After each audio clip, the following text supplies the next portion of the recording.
Hello and welcome to Intuitive Astrology with Molly McCord. Thank you for joining me today as we're going to talk about the energies of Venus and Mars over the next few months.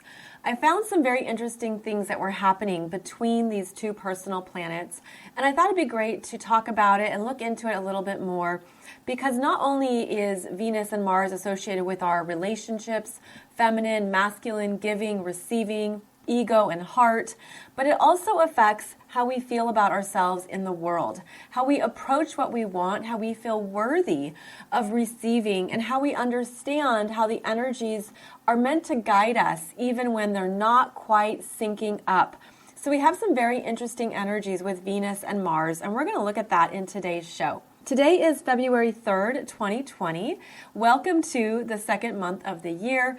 I also thought this topic would be timely because of Valentine's Day and all the energies that come up in the collective, as well as in our individual lives around partnerships, love, relationships, and all the ways that it activates what's in our hearts that come alive during this time of year. Valentine's Day happens during the sun's journey through Aquarius, and it's actually a time of universal love. How you feel invigorated and recognized for who you are individually, and then of course how you share that energy with other people. So Valentine's Day is actually quite fascinating to observe because in pop culture we think it's about romantic love, but romantic love is actually Leo energy. Collective love, the bigger, higher consciousness versions of love, are associated with Aquarius. So understanding this from an astrological viewpoint could help you see something new about what Valentine's Day means to you. And perhaps when you were growing up, or even if you have children now, it was very common for kids to give Valentine's Day cards to everyone in the classroom, or to have some kind of event that was about celebrating with friends. And that is actually more of the energy of Valentine's Day with the sun in Aquarius. So it's quite interesting to look at how we then have taken it to be something about our personal value or our personal sense of love in our life. When really the energy is asking you to rise up and look at what definitions of love you carry in your energy and in your world, and how that energy creates expectations and how it shows up in your relationships and in your personal partnerships. And we'll talk a bit more about this as we look at what Venus is doing over the next few months and Mars. So before we get started, I do want to basically pick up where we left off, which is how January 2020 was a very big month. Big energetically, big in the collective, big in the world. We saw Brexit. We're seeing this impeachment debacle with President Trump.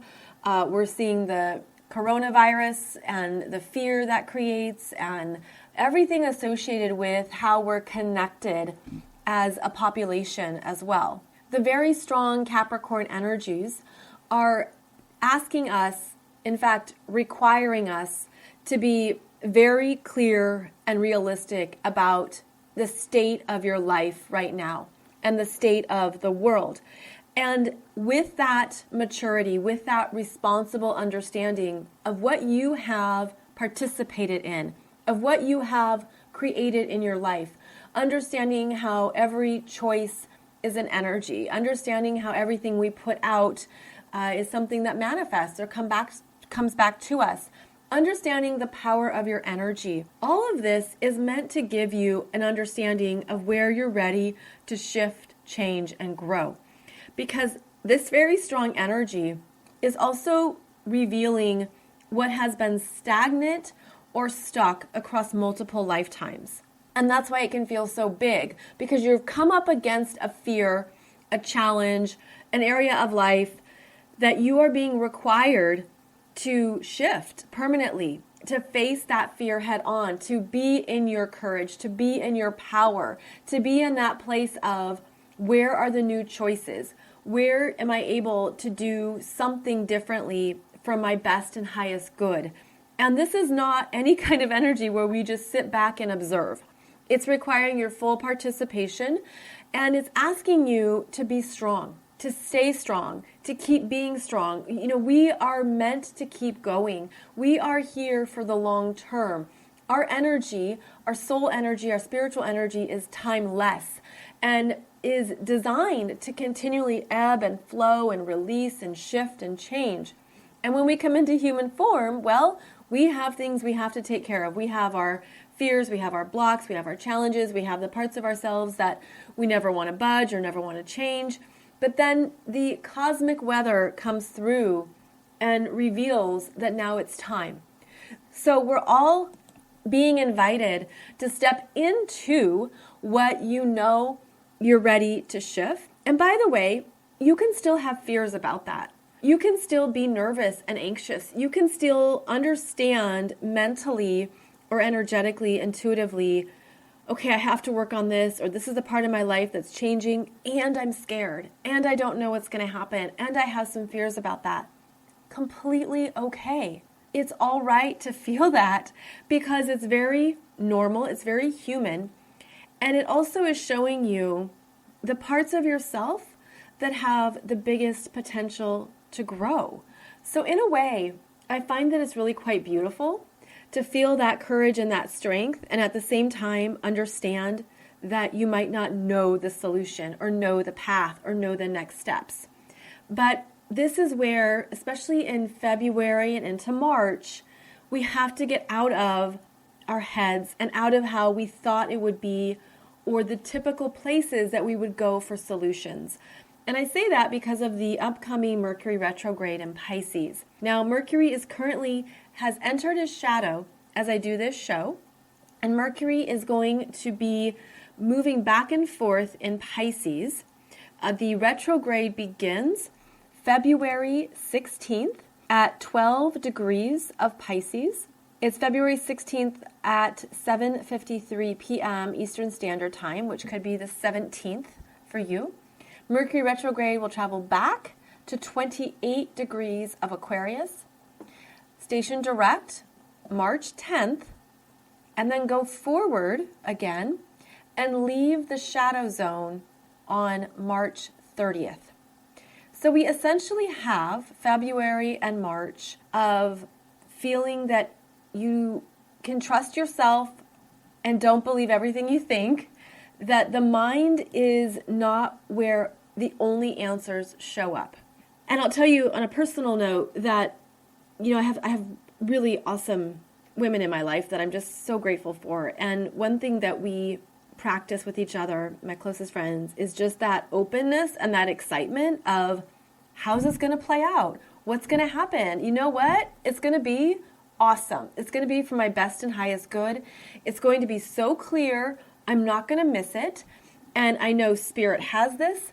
I know things are coming together perfectly. I don't have to overthink it. I'm not going to stress it out. These are the kind of messages we share with each other because we need to have those thoughts in our brain that, hey, this could be absolutely spectacular. This could be something that you don't even have to concern yourself in figuring out today or right now. You can just take the steps that are needed and know that it's going to show up in a way that will support you.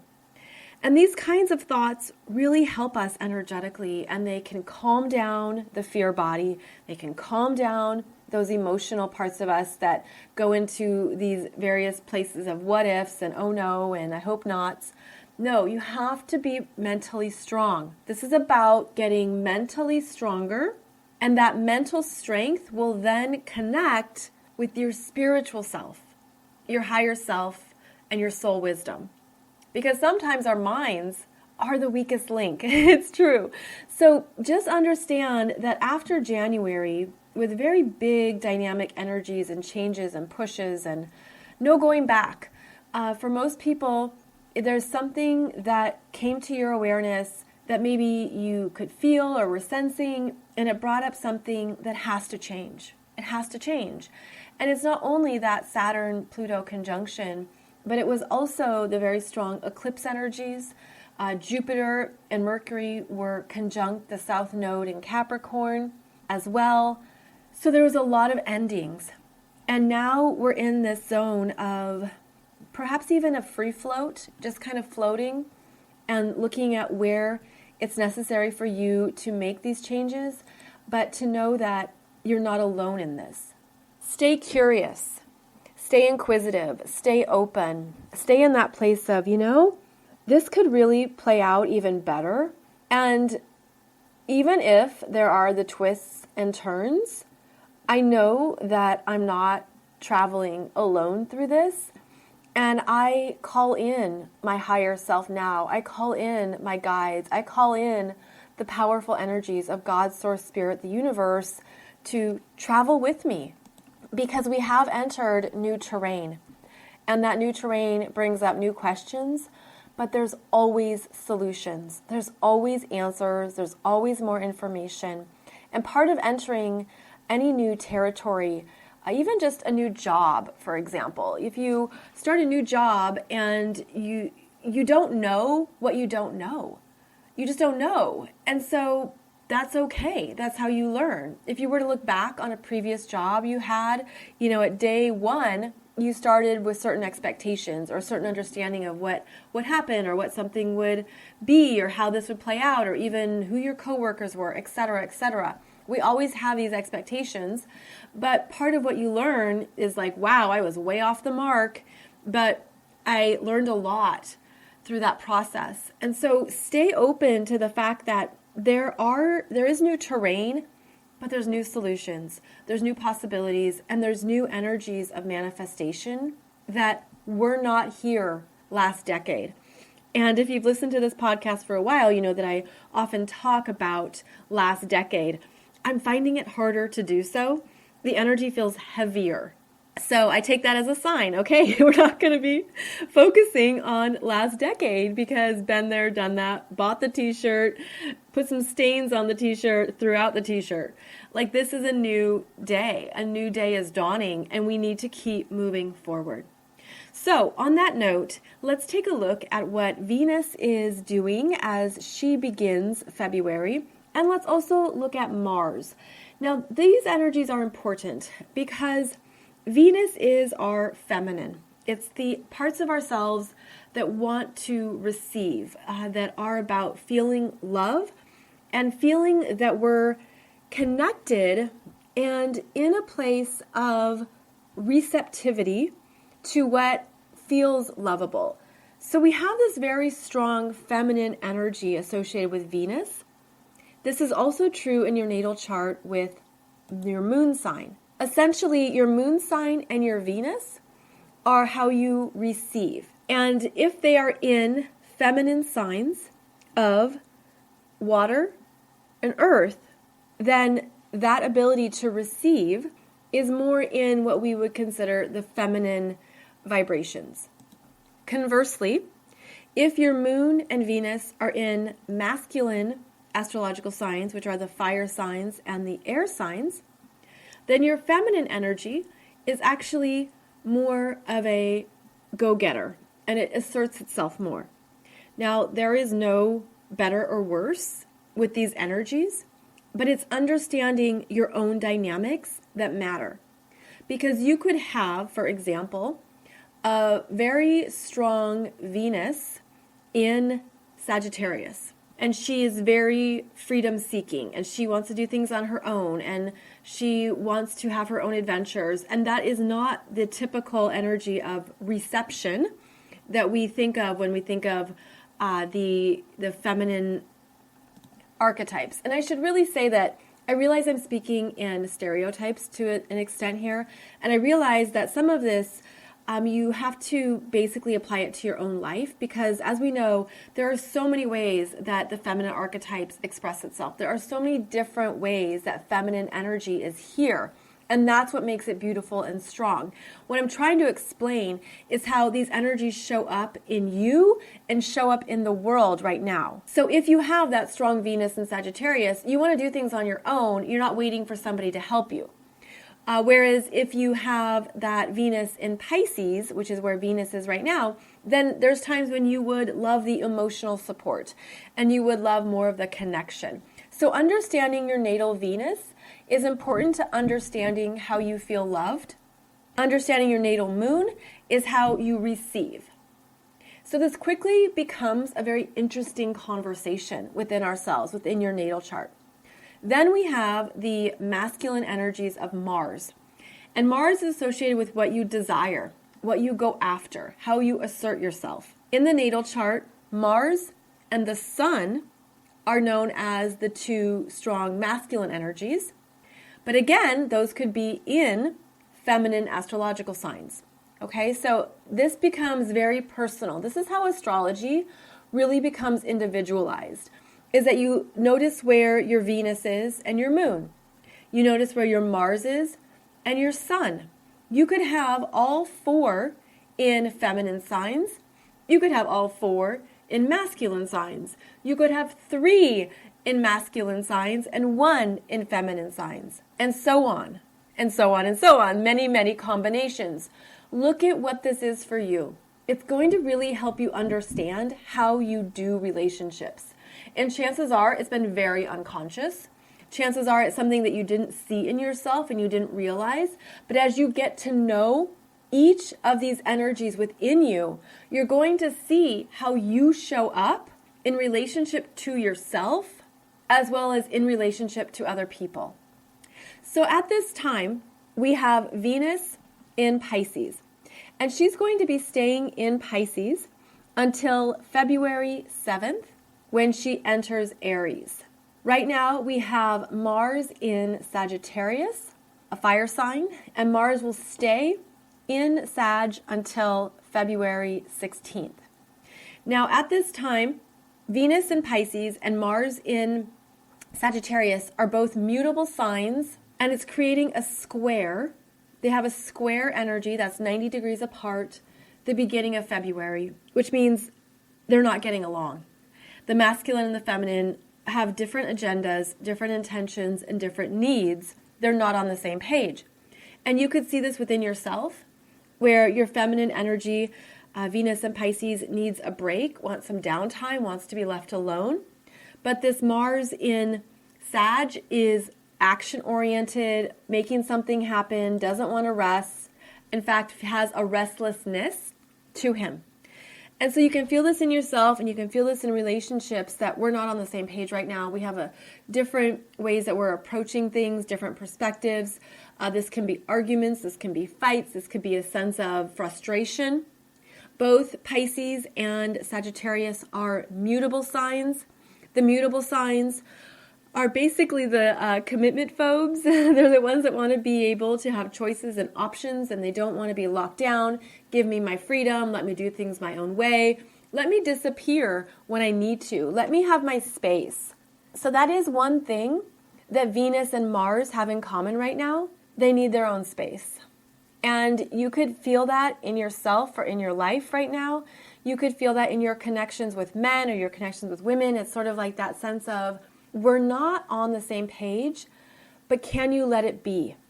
Can you just allow this to be part of a cycle? And it's very important to know, because as we move through February and into March, the same theme continues.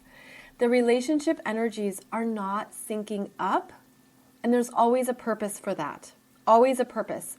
So what we're essentially looking at with this Venus and Pisces is what part of our feminine energies we're meant to let go of.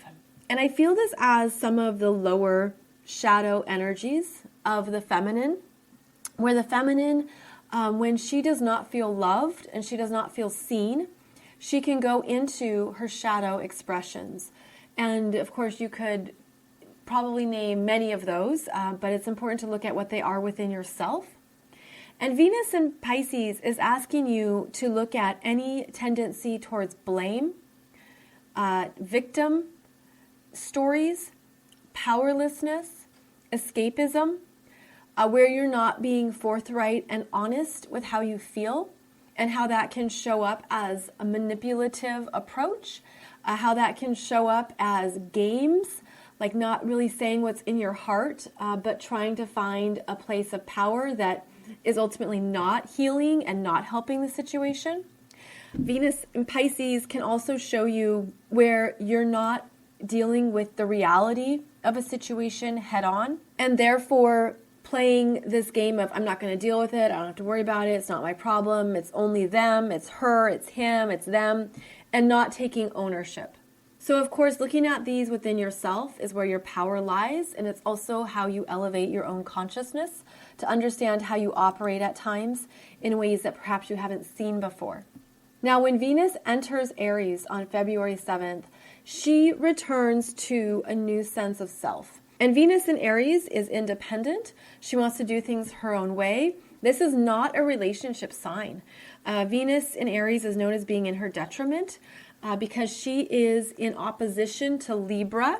And when Venus is in Aries, she is far away from her home sign of Libra, where she wants to get along with people. Astrology is wonderful in how we can learn through the contrasts. So for all the ways that Venus in Libra wants to have conversations, wants to understand, wants to listen, wants to ask questions, wants to see what you need and how can we figure this out and get a win-win. Venus in Aries, not so much. She's actually here to fortify your sense of self. And she can come across as being too independent, in the sense that she doesn't want a relationship. She's not interested in girlfriend stuff. She's not interested in doing something with the gang. Like, she just wants to be on her own.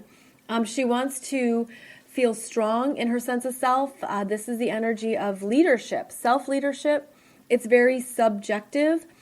She can be sometimes acting out of anger, impatience, impulsiveness, all Aries traits. But ultimately, this Venus in Aries, in its highest expression, is meant to bring you back to yourself and what you need.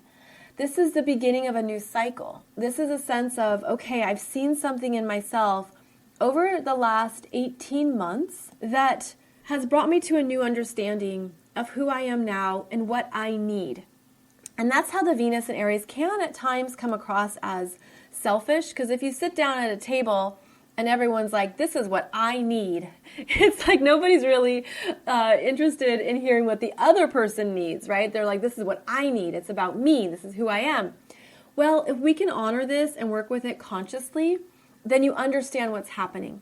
Venus in Aries means you also have to ensure you're allowing a conversation to unfold, that you're not just saying me, but you're understanding that, well, wait, let me stop and check in with what someone else needs.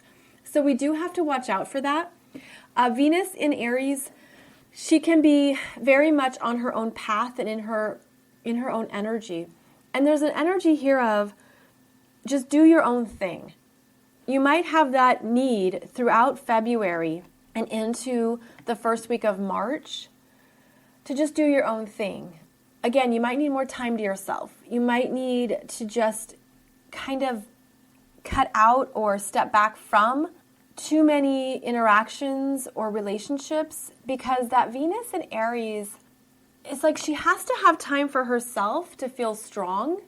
Then when she enters Taurus in March, she will actually be much more stable in terms of her ability to connect with other people and get a sense of what matters.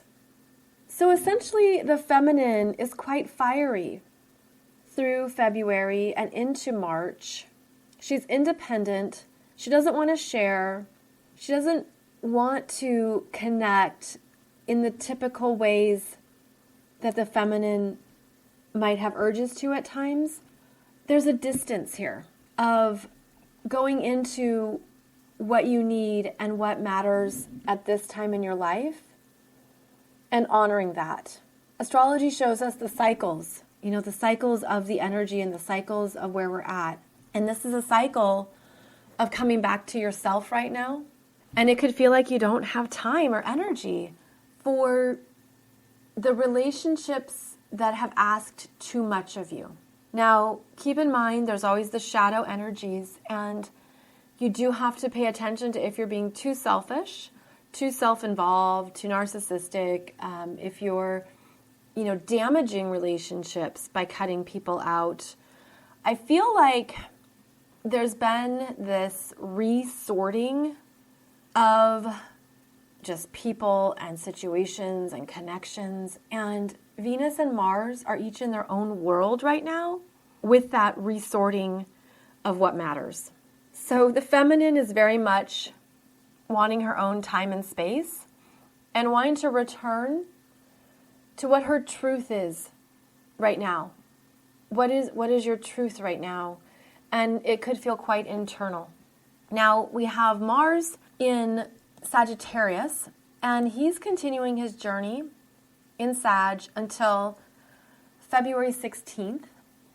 Mars in Sagittarius is also freedom-loving, independent, wants to have his space to roam and to not be tethered. Mars is going to go over the Galactic Center on February 12th and 13th. This is where Mars gets that blast of cosmic energy, cosmic consciousness around what he wants now. Mars being the part of ourselves that asserts ourselves, that goes for what we want. We fight for what we want. We understand what is true for us. And in Sagittarius, we do it based on what we believe, on our experiences, on our opinions, on what has formed us, how we have been formed through life and through what we've learned along the way. So as Mars goes over that galactic center, that is the masculine energy getting a blast of cosmic consciousness. And it also pertains to the energies that were happening in late November when both Jupiter and Venus, the feminine, went over the galactic center. And what I'm feeling with this particular energy is that the feminine really got a huge dose of her truth and what matters to her over the past 2 months. And you could really feel this in your feminine energies, your feminine self, whatever that means to you, however that shows up for you, particularly in the heart. I feel like there's a heart reprogramming within us that's reminding us of what we love in ourselves, and how we take that energy out into the world to connect with others, how it then shifts our aura and our vibration of what you love now. So here now we have Mars, the masculine energy, coming through, the last planet to connect with the galactic center in this current cycle. And the masculine is getting fortified with how you go after what you want, how you go after what you love. So I'm feeling like this is also, of course, shifting in relationships. And I'm getting that image of like, you're just not putting up with stuff. Like it's just, no more of this. Sagittarius can be very decisive.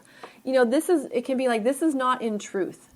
This is not justice. This is not the highest vibration. There's a sense of right and wrong in Sagittarius, but I feel that it has to do with the energetic expression that comes through now, but it relates to everybody's truth. And of course, truth can be opinionated and truth can be very individual, but this is universal truth, the truth of energies, right? The truth of someone who's always lied to you, or the truth of being around people who are never really fully authentic. And it can just be like, I'm done with this. This isn't me. This isn't what I want. I can't even be in this energy anymore. It's that rising sense of, I can't do this anymore. There's something that shifted within us individually because it's no longer an energetic fit. It's no longer your truth. And it feels like that's what's setting you up for this year, as well as the understanding of what you've learned. I'm hearing human nature, what you've learned about human nature, what you've learned about how people operate. And have you, this is what I'm getting here, have you ever had someone in your life that they always have an excuse, or they always have something that justifies what they did, and nobody's ever called them on their own BS, and no one's ever said, can you just tell me honestly what's going on? Can you just tell me what you're really feeling or what you're really thinking? Like, stop with all the excuses. Stop with all the drama and the chaos and the madness. Just, I don't have any energy for it. I only have energy for the authentic truth of something, because this is a reflection of where you're at with yourself. And you can have that conversation with yourself. Like, why can't I just be fully honest with myself? Why am I giving people excuses? Or why am I afraid of my feelings? Or why am I afraid of being judged? This is really getting to the heart of things that can feel vulnerable and uncertain, and can feel like it's this whole new conversation with yourself that then comes through in your conversation with other people. There's been a shift. It's been a shift in your expectations of yourself and your expectations of life. And that when you really are in that place of, I want to understand and live based on who I truly am, it changes everything. It changes how you see people. It changes what you say yes to. It changes how you operate. It changes where you go. It changes your sense of a life purpose. Like, it all shifts. It all shifts, And that's what's happening here, is that as we raise our consciousness and we look at the BS and we look at the crap and we look at the drama and we look at what's not true, you start to gain clarity of what is true for you. So here we have Mars going over the Galactic Center, February 12th and 13th, and it's going to infuse something in your masculine sense of self, and that's your healthy ego, okay? That's standing in your truth. That's a sense of, this is what I want in my life, and I'm going to make it happen. I'm going to go for it. I'm going to assert myself. That's all being elevated. And I feel it coming through, like I'm seeing it in our auras as this very beautiful red magenta, and it feels like it directly relates to that root chakra energy, but it's permeating the aura. It has a new sparkle to it and a new way of reading energy and sensing what you must do or what you must not do. So this is one of the gifts of Mars and Sagittarius, is that we do understand which direction to go based on how it resonates with what you've learned, what you've experienced, and what is energetically true for you. Now, Mars is going to enter Capricorn on the 16th. Mars is strong in Capricorn. Mars is in charge and now will join Jupiter, Saturn, and Pluto in Capricorn. Capricorn season's not over, by the way. So this is a very strong Mars. This Mars is stronger than Venus, energetically. Venus is by herself, doing her own thing. Nobody talk to me, leave me alone, I'm not available. I need to take care of some stuff for my journey. I need to come back to myself. I need to understand what matters to me. That's Venus. Mars, very strong right now.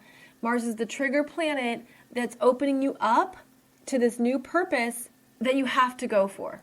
And there's planning involved, there's strategy, there's a sense of, this is where I'm going for the long term.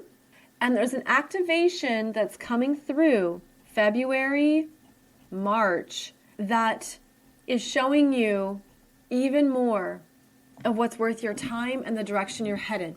So the masculine energy is very strong, which means you do need to be aware of that in your body and in your ego. This Mars will basically run over people. Mars in Capricorn can be a bully to an extent, can be cold-hearted and unaware of how he's coming across to other people, very single-minded and driven, but you want to do so with compassion and understanding. Mars in Capricorn is a cardinal sign. Venus in Aries is a cardinal sign. These two cardinal signs are leaders. There's a leadership energy here, and it's very strong in what you want now. So what I'm feeling is that each of us are basically being driven by what matters now. And these are not relationship energies. And it could feel like you're so focused on what you need to get done, what you need to do, what's in front of you, where you're going, what you're planning, what matters, that you can perhaps even unnecessarily shut off relationships. And you don't want to do that. You don't want to do that. But this is an understanding that your energy is really focused on making some things real in your life right now. And can you also honor that in other people?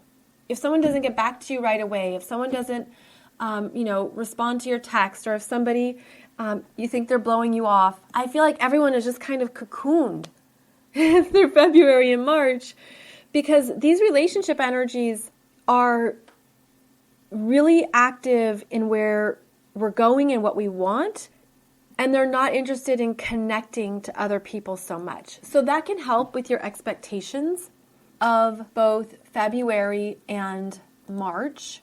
Then as we go into April, in April, Venus is going to enter Gemini and Mars is going to enter Aquarius, and then they sync up through a trine in the air signs. And that's when they are on the same page and having great conversations and meeting up and socializing. So that can help you see how April will shift this dynamic. But basically, February and March, each planet, each energy has a separate intention right now, a separate need that needs to be fulfilled. And if you can approach relationships in that way right now, it's going to help you. You won't take things personally. You'll understand that, all right, each person in their corner doing what they need to do, or each person in their office, at their desk, in their room, working on what they need to work on. And then we're going to connect in a very interesting, informative way in April. But this is not the best time to push anything. Okay, don't push for a conversation. Don't push for understanding. Don't push to sit down and figure it out. I feel like it's going to lead to more, with Venus in Aries, the more explosions, and Mars in Capricorn, go away. I don't want to talk to you. It's really not a time to force an issue. Not to mention that through February and March, we have Mercury retrograde in Pisces. So use this time wisely to focus on what's in front of you, what's within your power, what you can do on your own. Focus on where your energy needs to go to take care of things, to move something along, to be creative, to follow a passion, to look at what you want to put in place now that matters for where you're going this year and what you want next. All of that is well supported. And if you can allow that of other people, it's going to help. Because it is normal to perhaps solve something or figure out a solution or get on the same page or talk it out, and it just isn't the best time for that. In general, right, these are general energies. In your own chart, there might be things that do support talking it out right now or moving through a process or having ongoing conversations. I would suggest the ongoing conversations would be healthier, instead of thinking you're going to have it all figured out in one conversation. So keep that in mind, because there's a lot about February that we are all individually moving through. January was big for all of us, and we're coming off of a very big former decade. And everyone needs time to themselves, downtime, sorted out time, leave me alone time. Let me just decompress and have some space. And I really feel that that's going to be one of the best things to do in February, the nurturing, healing thing, the honoring of yourself, the honoring of your energy, the honoring of your heart, and understanding how sometimes that's the best gift you can give someone else as well. If you're interested in understanding more about the energies of February, you can definitely check out my February 2020 monthly Soul Growth Astrology webinar that goes into more of these bigger, deeper themes of the month, including why Neptune and Uranus are really significant in February, in addition to the other energies that are happening. So that's for those of you who want to go deeper, and those monthly webinars always are about learning your astrology chart, how to look at the transits of the month as they relate to your astrology chart. And you can get it for $11 with the coupon code Aquarius, and you can find that below this podcast. So I hope that helps you look at what is happening in your chart through Venus and through Mars, as well as this Mercury retrograde, and also just understanding the importance of the downtime right now, or that withdrawal period, and that it's okay to be in your own space. It's okay to be in your own world. Now, with the strong Venus in Aries and Mars in Capricorn, these could be challenging for any energies you might have in Libra, which is opposite of Aries, and Cancer, opposite of Capricorn. The opposite signs could feel that biggest disconnect or powerlessness, could feel like this is out of my comfort zone. I don't really want to do this right now. This isn't my normal mode of dealing with things. But of course, everything has a purpose, and everything is going to show you how you can trust the universe, how you can trust the timing of things, and that it can actually calm you and give you a point of peace when you tap into that energy. So I hope this show and this topic have given you some good insights and help for February and March, as the relationship energies are in different places and they're not quite getting along, but they are solving something and focused on something that's important. And when we work with these energies intentionally, they ultimately benefit us. So thank you so much for joining me for today's podcast episode. I'll be back on Wednesday with a look at what is unfolding as we move into February. And you can find out more about my current offerings, courses, and teachings at mollymccord.online or over at consciouscoolchic.com, where you can check out more about my books and spiritual teachings. Thank you so much for joining me, friends. I am so grateful that we're sharing this journey together. It certainly is never boring. And I look forward to connecting with you soon in our next show. Have a beautiful start to February. I'll see you soon.